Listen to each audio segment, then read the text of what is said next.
guys, this is Nidhi and you are watching my YouTube channel English Grammar Learning। Start करते हैं आज का topic types of sentences part 2।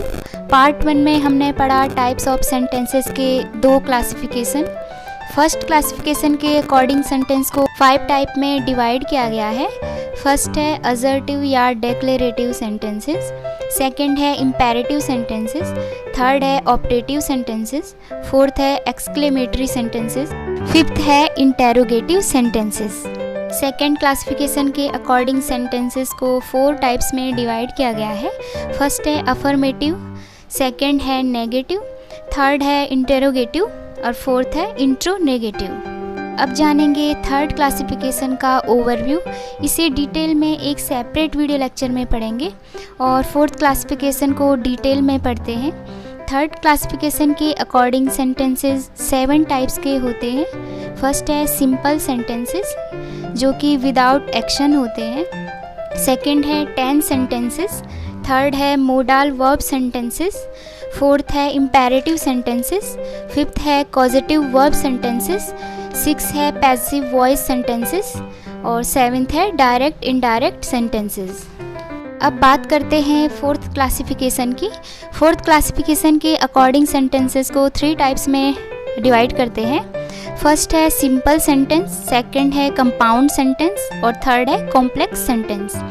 जब हम English सीखते हैं तो हमें पता होना चाहिए कि सेंटेंस किस कैटेगरी का है। इससे हम इंग्लिश ग्रामर के रूल्स को आसानी से समझ सकते हैं। क्लासिफिकेशन 4 को समझने के लिए सबसे पहले क्लॉज को समझते हैं। क्लॉज क्या होता है?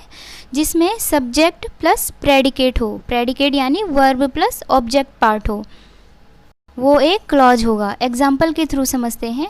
Ram reached home in the morning yesterday.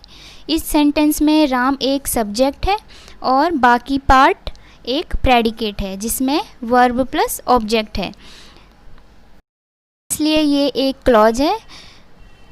अब एक कंडीशन रखते हैं, कोई क्लॉज सेंटेंस भी हो सकता है और नहीं भी हो सकता है।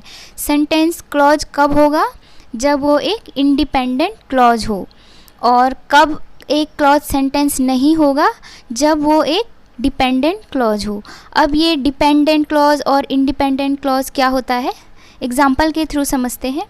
Ram reached home in the morning yesterday. ये एक इंडिपेंडेंट क्लॉज है जो कि एक कंप्लीट सेंटेंस है क्योंकि हमें मैसेज कन्वे हो रहा है। अगर इस सेंटेंस के स्टार्टिंग में एक सबऑर्डिनेटिंग कंजंक्शन लगा देते हैं, सपोज राम से पहले व्हेन लगा देते हैं, when Ram reached home in the morning yesterday, ऐसा करने पे ये एक इनकम्प्लीट सेंटेंस बन रहा है क्योंकि बात कन्वे नहीं हो रही है। इसके आगे हमें सेंटेंस को कंप्लीट करना पड़ेगा। When Ram reached home in the morning yesterday I met him. अब ये सेंटेंस एक कंप्लीट सेंटेंस बना। इस सेंटेंस में 2 क्लॉज हैं, एक when Ram reached home in the morning yesterday और दूसरा है आई मेट हिम। और ये क्लॉज कैसा क्लॉज है? ये एक डिपेंडेंट क्लॉज है क्योंकि इसमें एक क्लॉज को कंप्लीट सेंटेंस बनाने के लिए एक और क्लॉज पे डिपेंड रहना पड़ा। अब जानते हैं सिंपल सेंटेंस। सिंपल सेंटेंस क्या होता है? A simple sentence has only one independent clause, यानी कि जिसमें एक इंडिपेंडेंट क्लॉज होता है वो एक सिंपल सेंटेंस होता है और इन सेंटेंसेस में कोई काम करने की बात नहीं की जाती है। For example Ram has a car.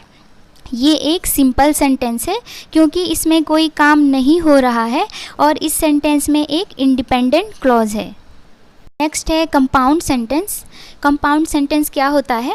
2 और more independent clause join together by A coordinating conjunction, यानी कि जिसमें 2 या अधिक इंडिपेंडेंट क्लॉजेज हों और एक दूसरे से एक कोऑर्डिनेटिंग कंजंक्शन से जुड़े हों तो वो कंपाउंड सेंटेंस होते हैं। For example the girls सैंग and the boys danced. इस सेंटेंस में 2 क्लॉज हैं और दोनों इंडिपेंडेंट क्लॉज हैं जो कि एक कोऑर्डिनेटिंग कंजंक्शन से जुड़े हैं। नेक्स्ट है complex sentence. What is complex sentence? Complex sentence क्या होता है?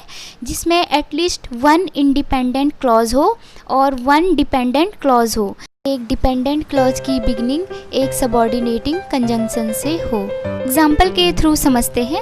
For example, when Ram reached home he called me. इसमें एक डिपेंडेंट क्लॉज है और एक इंडिपेंडेंट क्लॉज है, तो ये एक कॉम्प्लेक्स सेंटेंस है। अगर हम केवल इतना कहें राम रीच्ड होम, तो ऑब्वियसली ये एक कंप्लीट सेंटेंस नहीं है। से कंप्लीट सेंटेंस बनाने के लिए एक इंडिपेंडेंट क्लॉज को ऐड करना पड़ेगा। When Ram reached home he called me. He called me, ये क्लॉज अपने आप में एक पूरी इंफॉर्मेशन को कन्वे कर रहा है, तो ये एक इंडिपेंडेंट क्लॉज है। कि कॉम्प्लेक्स सेंटेंस कौन से होंगे जिसमें at least one independent clause plus at least one dependent clause और डिपेंडेंट क्लॉज की बिगिनिंग एक सबऑर्डिनेटिंग कंजंक्शन से हो। आई होप गाइज आपके कुछ डाउट क्लियर हुए होंगे। मिलते हैं नेक्स्ट वीडियो लेक्चर में नए कॉन्सेप्ट के साथ।